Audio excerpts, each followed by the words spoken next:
दिल्ली के अंदर दुनिया भर के 450 प्रतिनिधि जुड़े और उन्होंने एक साथ मिलकर यह योजना बनाई है कि किस तरह से हम दुनिया में आतंकवाद पर प्रहार कर सकते हैं। इसकी अध्यक्षता कार्यक्रम की जो सम्मेलन था, उस कार्यक्रम का नाम था नो मनी फॉर टेरर। दुनिया के 450 प्रतिनिधि यहां जुड़े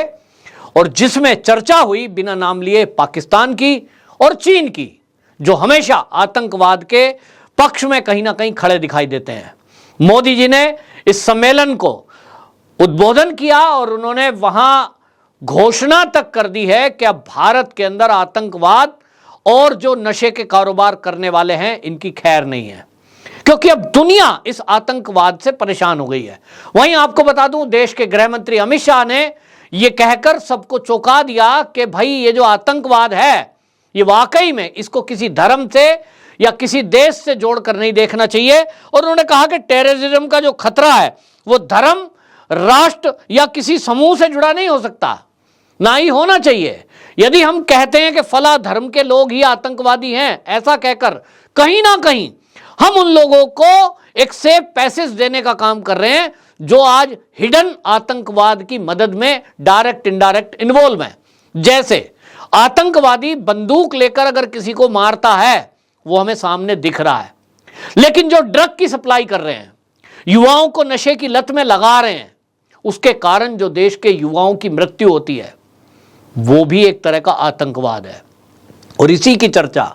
इस सम्मेलन में दिल्ली में हुई। आप देख रहे हैं कि अब भारत हर चीज को अब अपनी बात जब कहता है तो आज दुनिया सुन रही है। ये मोदी जी के नेतृत्व का भारत है कि आज दुनिया के प्रतिनिधि भारत में आए और वो ये सुन रहे हैं, समझ रहे हैं। और आपको याद होगा, आपसे कुछ ही दिनों पहले जो दुनिया भर के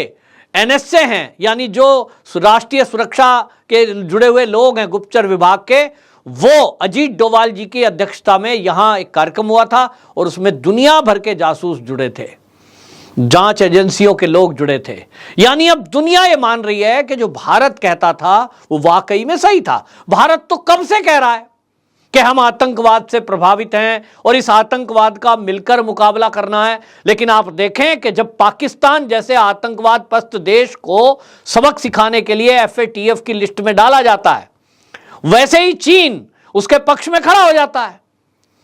चीन वीटो कर लेता है और उससे उसकी सह मिल जाती है। FATF की लिस्ट में डाला गया और उसको जब वहां ग्रे लिस्ट में डाल दिया गया और उसको बैन कर दिया गया, कई आर्थिक प्रतिबंध लगा दिए गए,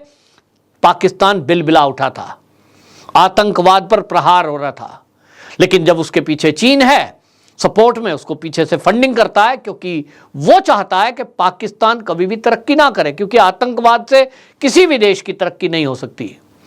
आपस में खून खराबा करें, सेना पुलिस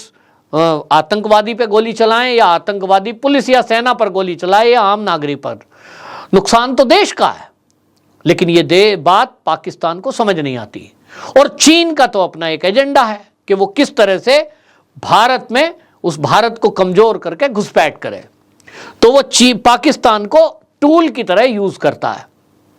एक समय में अमेरिका भी जो पाकिस्तान के आतंकवादी हैं उनको फंडिंग करता था, आज भी इनडायरेक्ट रूप से उनके पीछे खड़ा है, डायरेक्ट खुलकर सामने नहीं आता है। हालांकि आप देखें कि 9/11 जो हुआ, उस 9/11 के बाद अमेरिका तक में यह चर्चा उठी थी कि इसमें मिलकर के काम करना होगा, क्योंकि आतंकवाद ये जब तक पूरी दुनिया से जड़ से नहीं मिट जाएगा तब तक कोई भी देश चैन से नहीं सो सकता। और जब भारत इस बात को कहता था तो भारत की इस बात पर गौर इसलिए नहीं किया जाता था कि अरे भारत है, छोटा सा देश है, क्या बोल रहा है, कौन सुनता है। लेकिन आज आप देखिए इस भारत के बदलते हुए स्वरूप को, कि G20 का समिट होता है तो वहां दुनिया के कई राष्ट्राध्यक्ष मोदी जी से मिलने के लिए तरसते हैं और सारे केंद्र में मोदी जी थे। मोदी जी क्या कहेंगे, मोदी जी क्या करेंगे, क्या गाइड करेंगे, तो लोग देख रहे हैं।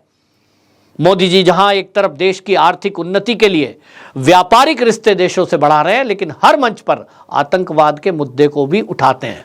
और इसीलिए जो ये सम्मेलन था नो मनी फॉर टेरर, इस सम्मेलन में हमारे देश के गृह मंत्री अमित शाह और देश के प्रधानमंत्री मोदी जी ने बिल्कुल स्पष्ट संदेश दुनिया के देशों को दे दिया कि यदि आप ये सोचते हैं कि आप अकेले अकेले इस आतंकवाद नाम के एक भयंकर, इस ड्रैगन कहिए या कोई एक राक्षस कहिए, अगर इससे आप पार पा पाएंगे तो निश्चित जानिए जब अमेरिका में जाकर कोई आतंकवादी घटना को अंजाम दे सकता है, जहां इतनी तकड़ी इंटेलिजेंस, वैसे संसाधन और जनसंख्या बहुत थोड़ी, वहां कर सकता है, तो फिर दुनिया का कौन सा देश सुरक्षित बच सकता है। और इसलिए सबने मिलकर के इसका चिंतन मनन किया है।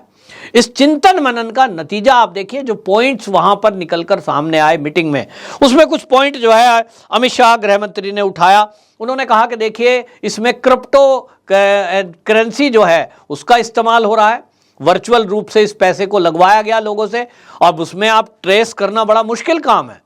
कि कैसे आप इसको ट्रेस करोगे, कि क्योंकि बैंक का कोई रोल ही नहीं है, कैश में पैसा देना नहीं है। तो इस पर चिंतन करें, अगर दुनिया के सारे देश मिलकर के इस पे तय करेंगे, युवाओं को इस आतंकवाद से कैसे दूर रखा जाए। लोगों को लुभावना पहले किया जाता है, नौकरी पे रखा जाता है, फिर नौकरी पे जाकर कोई गया उसका ब्रेन वॉश किया जाता है, मोटे मोटे पैकेज और पैसे का लालच दिया जाता है, और उसके बाद आतंकवाद से जोड़ दिया जाता है। इसीलिए अमित शाह जी ने बात की और उन्होंने कहा कि जो भी देश इस आतंकवाद के पक्ष में खड़े हैं, चाहे वो चीन है, चाहे वो पाकिस्तान है, चाहे वो तुर्की है, ऐसे देशों की पहचान करके उनके खिलाफ एकजुटता से प्रतिबंध लगाने की आवश्यकता है और उनको अलग थलग करने की आवश्यकता है। इसी तरह लश्कर तैयबा और जैसे मोहम्मद का नाम लिया गया, और जो यहां पर बातें गृह मंत्री की तरफ से कही गई कि लेजिस्लेटिव और टेक्निकल जो वर्क फ्रॉम है इसको मजबूत करना पड़ेगा, व्यापक मॉनिटरिंग की आवश्यकता है, इंटेलिजेंस को साझा करना पड़ेगा। और आपको मैं ये बताता चलूं कि जब से मोदी सरकार आई है तब से इजराइल हो या दुनिया के और कई ऐसे देश जिनके पास टेक्नोलॉजी अच्छी है, वहां से मोदी सरकार उस टेक्नोलॉजी को ले रही है और इंटेलिजेंस को साझा भी करती है। तो इसी को यहां उठाया गया कि इंटेलिजेंस जो है एक दूसरे देश साझा करें और इसी में संपत्ति जब्ती तक का प्रावधान हो जो आतंकवाद से जुड़े हुए व्यक्ति दिखाई दें। ऐसे कानून बनाने की आवश्यकता है, क्योंकि भारत ने मोदी सरकार के आने के बाद आप देखें कि मोदी सरकार ने कानून बनाया जहां एक तरफ एनआईए को पावरफुल बनाया, पहले मात्र एक एजेंसी थी, लेकिन अब उसके अंदर कई एजेंसियां जोड़ करके जॉइंट एक इसको ताकत दी है। उसमें नेवी भी जुड़ी हुई है, उसमें बीएसएफ भी जुड़ी हुई है, उसमें सीआरपीएफ भी जुड़ी हुई है। इसी एनआईए में आप देखें कि सीआरपीएफ भी जुड़ी हुई है और इसी में बाकी और एजेंसियों को भी जोड़ा गया है। और इसलिए एक एनआईए को एक मजबूती दी गई, और जिसका कारण आप देख रहे हैं कि एनआईए आज सशक्त रूप से आतंकवाद पर प्रहार कर रही है। आज आप बीएसएफ की पावर देखिए कि एनआईए से जुड़ने के बाद जब भी कभी कोई ड्रोन आप सुनते हैं पाकिस्तान की तरफ से आया, जो कि खास तौर पे पंजाब में ये घटनाएं पिछले दिनों से सुनने को मिली कि ड्रोन के जरिए वहां हथियार गिराए गए, ड्रोन के जरिए वहां नशे के पैकेट गिराए गए, सब पर जो प्रहार हो रहा है वो इंटेलिजेंस के कारण से पहले से पता लगता है कि सीमा पार क्या एक्टिविटी चल रही है। इंटेलिजेंस एजेंसियों को आगाह करती हैं और फिर उस पर नजर रखी जाती है, फिर उस पर एक्शन लिया जाता है। तो ये एक जॉइंट रूप से हमारे भारत सरकार में जो काम चल रहा है उसको वहां गिनवाया गया। लेकिन एक महत्वपूर्ण बात अमित शाह जी ने बोली, और वो ये बोला कि ये जो कानूनी लोग इनको सलाह देते हैं, मदद करते हैं, कोई आतंकवादी पकड़ा गया, हमने देखा कि रात के 12 बजे भी सुप्रीम कोर्ट जैसी संस्था को खुलवाने के लिए लोग पहुंच गए कि साहब आतंकवादी को फांसी ना हो जाए, इसकी बात सुन ली जाए। खुलकर उनके पक्ष में नारे कोई लगा रहा है कि अफजल हम शर्मिंदा हैं, तेरे कातिल जिंदा हैं। मतलब सुप्रीम कोर्ट को आप कातिल बता रहे हो। इस तरह के लोगों के खिलाफ जब सरकार एक्शन ले, एजेंसियां एक्शन ले, तो उनको कोई कानून और या कानून की मदद देने वाले लोग या संस्था वो खड़े ना हो सके। इसकी चर्चा की गई, क्योंकि जब कभी भारत में इस तरह का एक्शन मोदी सरकार लेने का काम करती है तो मोदी जी के खिलाफ दुनिया में यह प्रचार किया जाता है, दुष्प्रचार किया जाता है कि साहब मानवाधिकारों का भारत में तो उल्लंघन हो रहा है,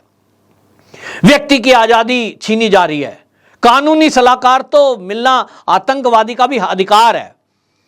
आतंकवादियों का अधिकार, जो नशा बांट रहे हैं, जो देश में बम ब्लास्ट कर रहे हैं, उनके अधिकारों की बात होती है। लेकिन आम नागरिक जो नशे की लत में लग रहा है, जिनके बच्चे, या जो मारा जा रहा है, जो नुकसान हो रहा है, जो हमारे देश के सैनिकों पर प्रहार हो रहा है, उनका मानवाधिकार नहीं है। इसीलिए अमित शाह जी ने ऐसे देशों को बाकायदा आईना दिखाया कि ये जो आतंकवाद है, इसका पक्ष लेने वाले लोगों की पहचान करनी होगी, और जो एजेंसियां एनजीओ के नाम पर,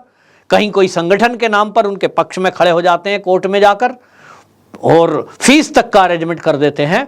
ये देश के लिए घातक है। यानी एक तरह से मोदी जी ने, अमित शाह जी ने यह जता दिया है कि आने वाले समय में इस तरह से जो आतंकवादियों की मदद करने वाले, चाहे वो राजनीतिक दल हो, चाहे फिर वो एनजीओ के नाम पर कोई संगठन हो, उनके खिलाफ भी मोदी सरकार सख्त एक्शन लेने जा रही है। इस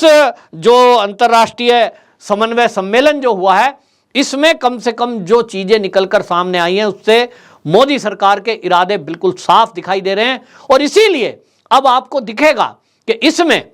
आतंकवाद फैलाने के लिए जो कश्मीर और पंजाब, केरल और इधर पश्चिम बंगाल, यहां जो भी इनकी मदद में लगे हुए हैं, चाहे वो नशा, चाहे वो आतंकवाद, इन पर कड़ा प्रहार अगले आने वाले दिनों में आपको देखने को मिल सकता है। वंदे मातरम।